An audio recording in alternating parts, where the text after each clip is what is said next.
आज के इस वीडियो में हम महाराणा सांगा से लेकर महाराणा उदय सिंह तक के मेवाड़ के शासकों का अध्ययन करेंगे, जिसमें हमारा मुख्य फोकस महाराणा उदय सिंह पर रहेगा। इसमें अपन ने देख लिया था सांगा तक, ठीक है। खानवा के युद्ध में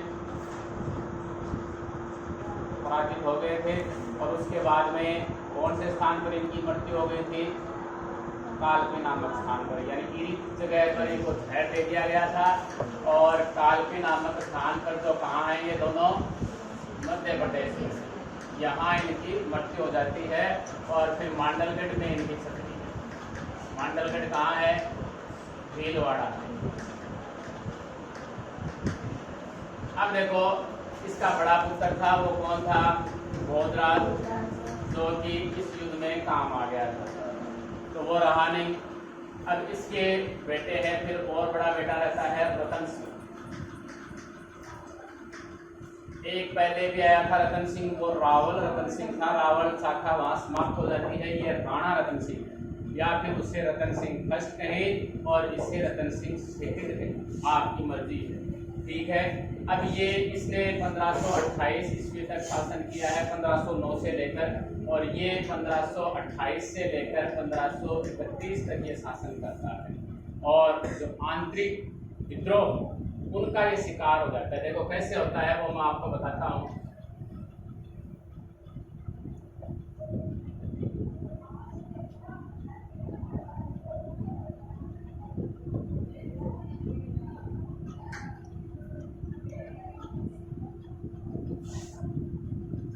एक जगह है ये रणथंभौर, और इनका देखो शासन यहाँ रहता है। थोड़ा सा मैं अलग तरीके से बताता हूं। तो एकदम ये खड़ा है यहाँ,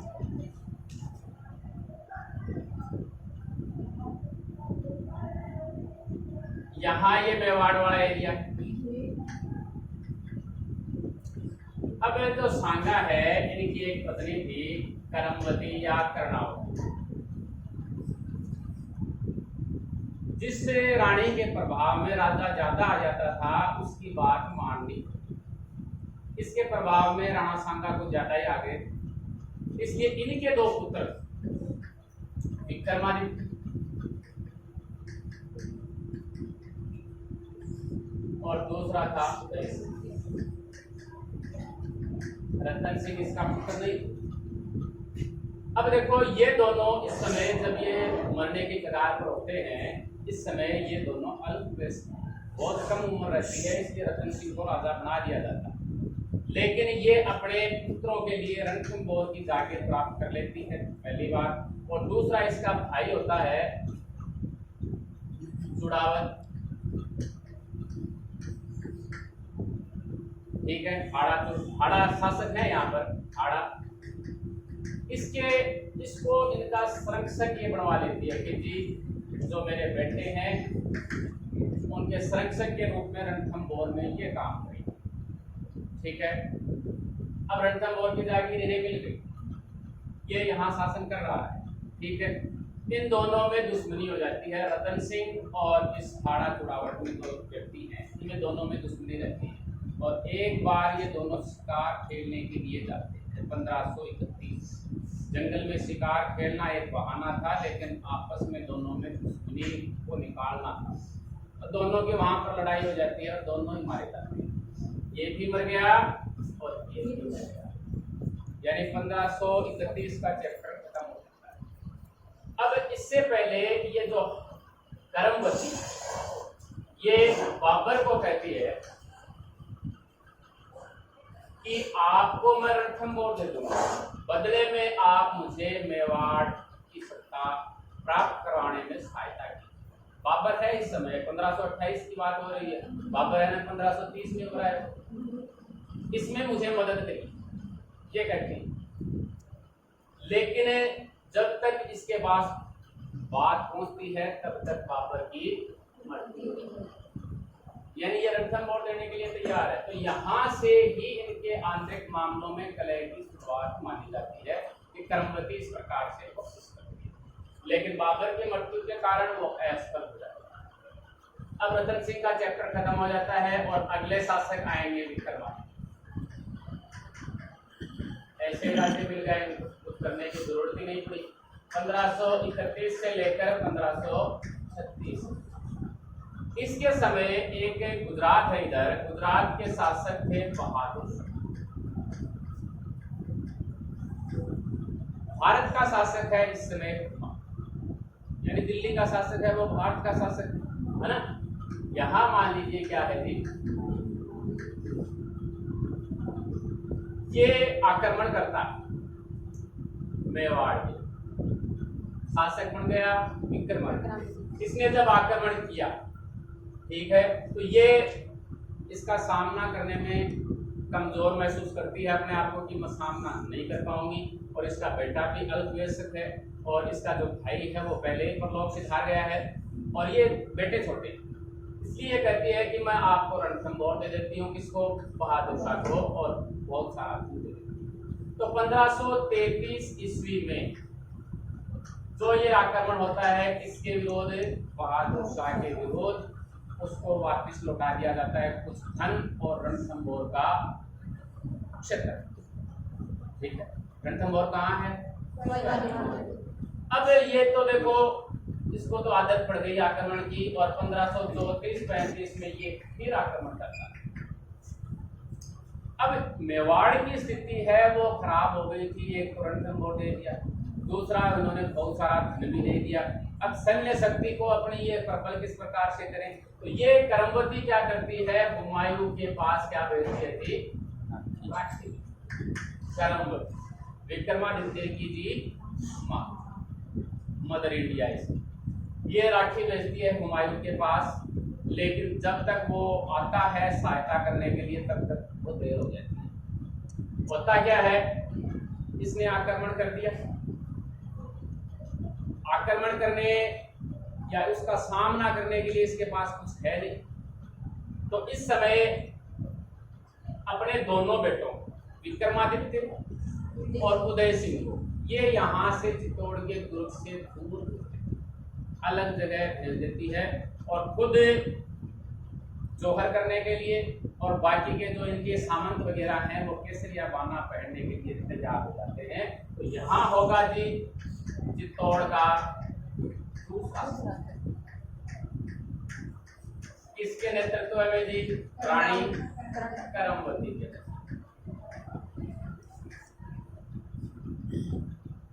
अब इस समय अधिकार हो गया किसका, बहादुर।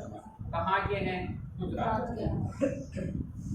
अब देखो इसमें योग्यता की कमी थी विक्रमादित्य, इसके लिए कर्नल जेम्स टॉड ने कहा है, कर्नल जेम्स टॉड कौन है, राजस्थान के इतिहास के जनक हैं। इन्होंने कहा है कि कितना अच्छा होता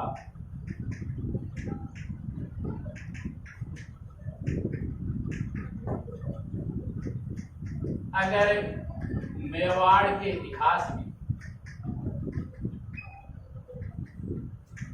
विक्रमादित्य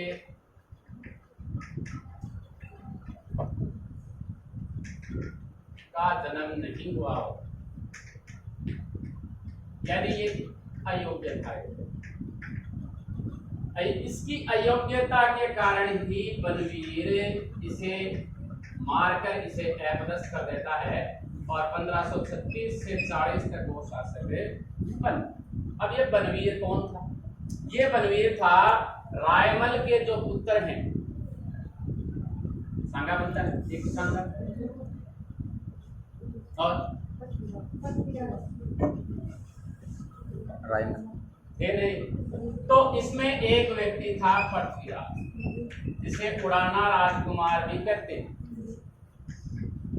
इसका ये दासी पुत्र, अपन ने बात करी है कि शादियों के अंदर दासियां दी जाती थी और वो भी उनकी उपपत्नियां बन जाया करती। तो इसका ये पुत्र था पत्नी, राजा बन गया। सब कुछ बढ़िया तरीके की इस राजा की योग्यता थी, लेकिन जो मेवाड़ के सामंत हैं एक दासी पुत्र का सब ये सहन नहीं कर पा रहे थे कि एक दासी पुत्र है हम पर शासन कर रहा है। ये यहाँ चित्तौड़ में था और कुंभलगढ़ दुर्ग में भेज दिया गया था विक्रमादित्य और उदय सिंह। तो मेवाड़ के जो सामंत हैं लगातार यहाँ से कुंभलगढ़ चले जाते हैं, किसके पास है, उदय सिंह।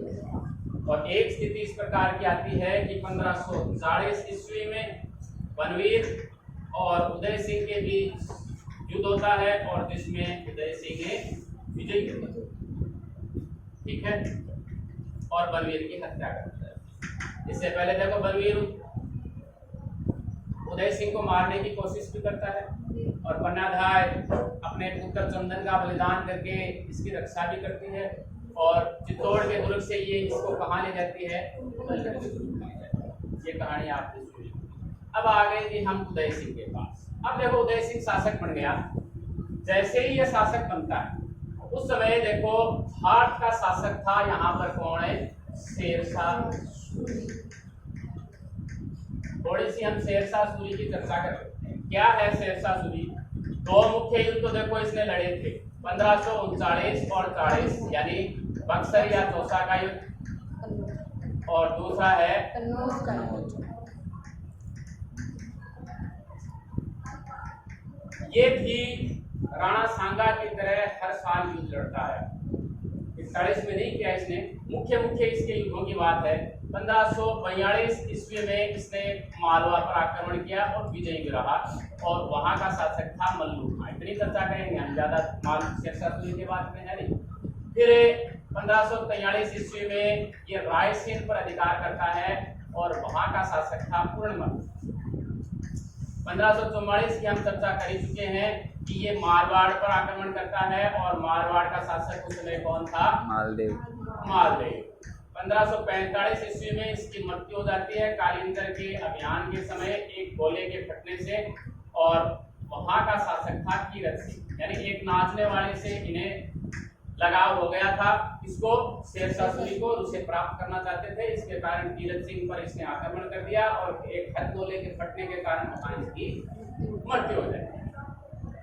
अब देखो जब ये सम्राट बनता है या बादशाह बनता है, इस समय यहाँ उदय सिंह है और वहां कौन है, शेरशाह सूरी के बारे में हमने चर्चा करेंगे कि ये शेरशाह कैसे बना। फरीद खान था, ठीक है, और बहार खान लोहानी के संरक्षण में ये काम करता था। कहते हैं कि एक बार से इसने शेर के कई टुकड़े कर दिए थे और इसके कारण इसका नाम शेर खां पड़ा। और फिर कन्नौज बिलग्राम के युद्ध के बाद में इसने कौन सी उपाधि धारण कर ली, शेरशाह की उपाधि धारण कर ली। अब आगे चलते हैं। 1540 में नया शासक बना है और 1543 ईस्वी में शेरशाह ने इसके ऊपर आक्रमण कर दिया। शेरशाह ने किस पर आक्रमण कर दिया जी, चित्तौड़ के दुर्ग में है। अभी चित्तौड़ के दुर्ग पर आक्रमण कर दिया तो इसने कहा थी ये तो लो दुर्ग की चाबी और मत, यानी चित्तौड़ दुर्ग की चाबी इसने सौंप दी किसको,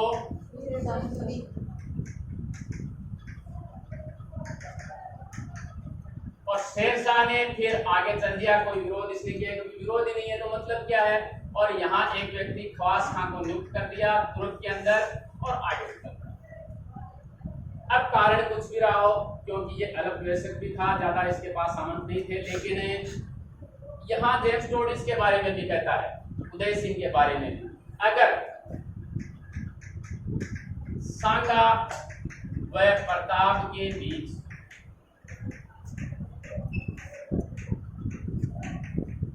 उदय सिंह नहीं होता तो मेवाड़ का भविष्य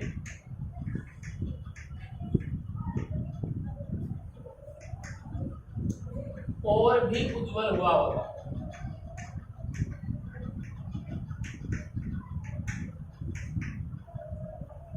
कर्नल जेम्स टोड कहते हैं इसके। तो ये तो जन्म ही नहीं लेता तो बहुत बढ़िया होता।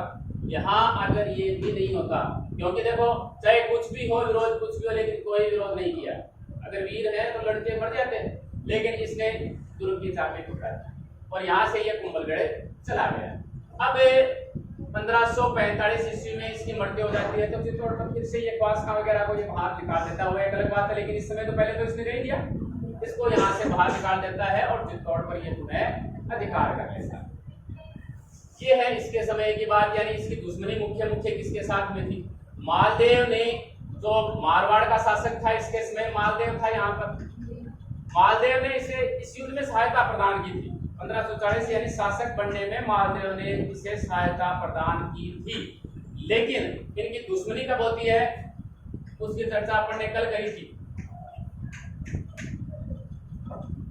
कि खरवा यानी इसका एक सामंत है जत्तर सिंह या जैत सिंह, है ना, वो किसी बात पर नाराज होकर उदय सिंह से नाराज हो जाता है और कहाँ चला जाता है, वो मारवाड़ में चला जाता है और मारवाड़ में इसे बलात खैरवा या खैरवा ये जागीर इसे दे दी जाती है और ये अपनी पुत्री का विवाह, ठीक है, किसके साथ में कर देता है, मालदेव के साथ में कर देता है। और कालांतर में क्या होता है, एक दिन ये इसके घर जाता है और घर जाने पर ये दूसरी पुत्री को देखता है कि इसकी शादी भी आप मेरे साथ कर दीजिए और इसको जैतर सिंह अपना अपमान समझता है, इसलिए अपने दूसरी पुत्री का विवाह वो किसके साथ में कर देता है जी, उदय सिंह के साथ में कर देता है। और उदय सिंह के ऊपर फिर आक्रमण होना ही था, यानी कुंभलगढ़ दुर्ग पर फिर आक्रमण करता है कौन, मालदेव आक्रमण करता है, लेकिन काफी लंबे घेरे के बाद में भी कुंभलगढ़ को ये जीत नहीं पाता और यहाँ से निकल जाता है। ये इसके साथ में दुश्मनी है इसकी। फिर हम आगे चलते हैं अकबर के साथ में, जय सिंह और अकबर।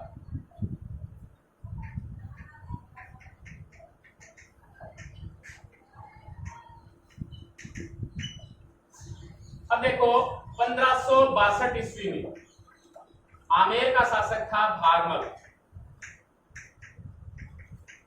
ये अकबर की अधीनता स्वीकार कर लेता है। भारमल है वो अकबर की अधीनता स्वीकार कर लेता है, लेकिन इसके काफी वर्ष बीत जाने पर भी राजपुताना या मारवाड़ का अन्य कोई शासक अकबर की अधीनता स्वीकार करने के लिए नहीं जाता। क्यों? क्योंकि ये अब तक मेवाड़ की शक्ति से हटे नहीं थे कि मेवाड़ है उसमें बहुत ज्यादा शक्ति है। जैसे कि ये सांगा के नेतृत्व में सभी ने एक साथ युद्ध लड़ा था, सांगा ने सभी का एकीकरण किया था, तो उसको भूले नहीं थे। ये बात अकबर भी समझ जाता है, तो वो समझता है कि जब तक मैं मेवाड़ पर अधिकार नहीं कर लेता तब तक बाकी के राज्य हैं वो मेरे पास अधीनता स्वीकार करने के लिए नहीं आएंगे। इसलिए 1567 ईस्वी में अकबर है वो चित्तौड़ पर आक्रमण कर देता है।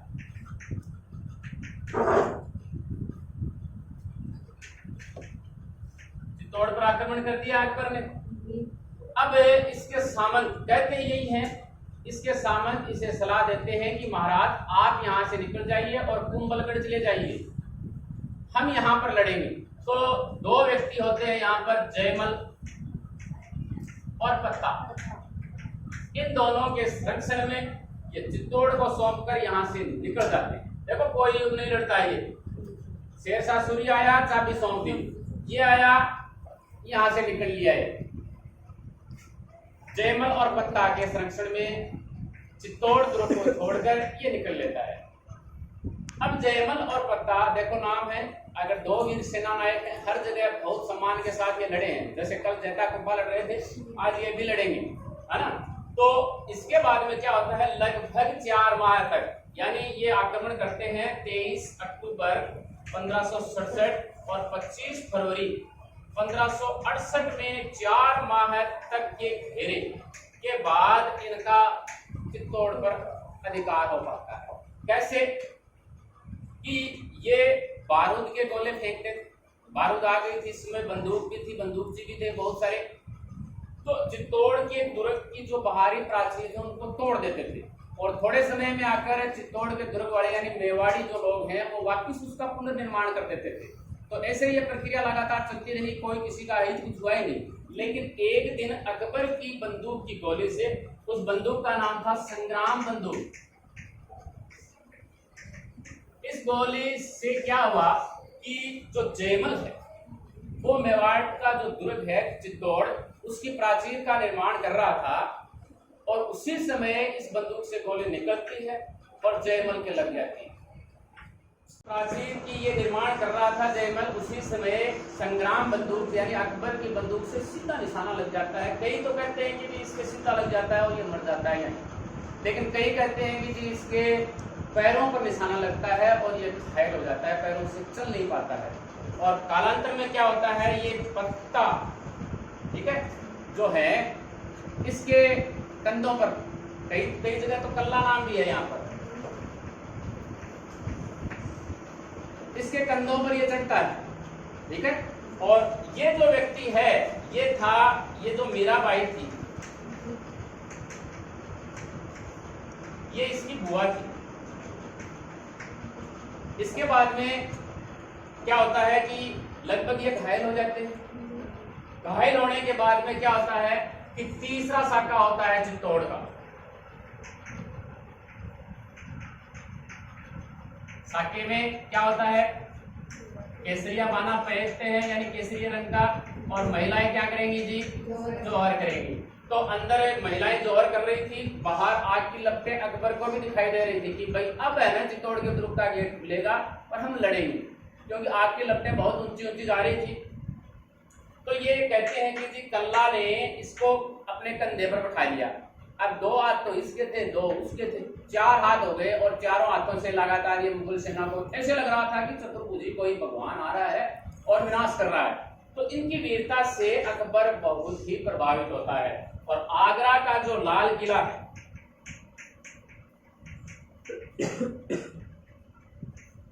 उसका जो दरवाजा है उसके ऊपर इनकी गजा रूढ़ी यानी गज पर आरूढ़ यानी गज पर सवार प्रतिमाएं ये स्थापित करता है।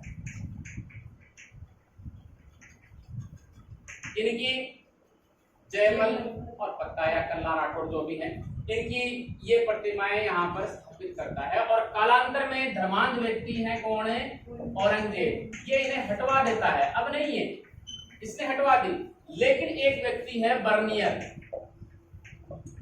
इसने एक किताब लिखी है travels in the Mughal empire, यानी इस समय इसने यात्रा की थी और इसमें इसने बताया है कि इस प्रकार की प्रतिमाएं मैंने देखी थी, ठीक है ना। तो इनकी वीरता से ये बहुत प्रभावित होता है। अब हम चलेंगे प्रताप, महाराणा प्रताप। कालांतर में जो उदय सिंह है वो इस युद्ध यानी भूमि से निकलने के बाद में बहुत दुखी होता है और कहते हैं, और 1575 में नवंबर में दिवाली या दशहरे के बाद में ये एकदम बीमार पड़ जाता है और धीरे धीरे 28 फरवरी 1572 यानी होली के दिन इसका निधन हो जाता है। और इसका जब निधन होता है तो इसके ऊपर एक रानी थी धीर कंवर, उसका प्रभाव ज्यादा था। भटियाणी रानी थी ये धीर कंवर, इसका प्रभाव था उदय सिंह पर, इसलिए इसने अपने जीवित रहते ही अपना एक पुत्र था जगमाल, उसको राजकुमार या राजा घोषित करवा दिया इसने धीर कंवर ने। अब देखो एक तरफ तो इसका दाह संस्कार हो रहा था यानी अंत्येष्टि हो रही है, और ये रानी ये चाह रही थी, देखो एक तरफ इसका अंतिम संस्कार, और दूसरी तरफ ये क्या करती है, जगमाल का राज्याभिषेक समारोह आयोजित करती है। कौन करती है, धीर कंवर। अब ये मेवाड़ के सरदारों को अच्छा नहीं लगा कि एक तरफ तो हम ये कर रहे हैं और जगमाल है वो अंत्येष्टि में शामिल ही नहीं है। तो 2 व्यक्ति होते हैं यहाँ पर, एक है ग्वालियर का रामसा और एक है अखेराज सोनगरा जालौर। सोनगरा शाखा यहाँ शासन करती है, ये इसका नाना था प्रताप का। अखेराज सोनगरा यानी जो इसकी माँ इसकी पुत्री होगी ना, ये ग्वालियर का रामसा कि इन दोनों ने विरोध किया कि जो अपने बाप के अंत्येष्टि में शामिल नहीं हुआ उसको राजा बनने का कोई अधिकार नहीं है।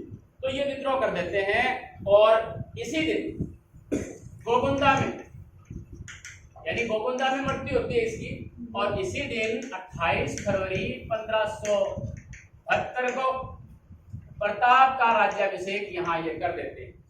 महाराणा प्रताप से पूर्व के शासकों का हमारा अध्याय अब यहीं समाप्त होता है। महाराणा प्रताप के बारे में हम अगले वीडियो में अध्ययन करेंगे।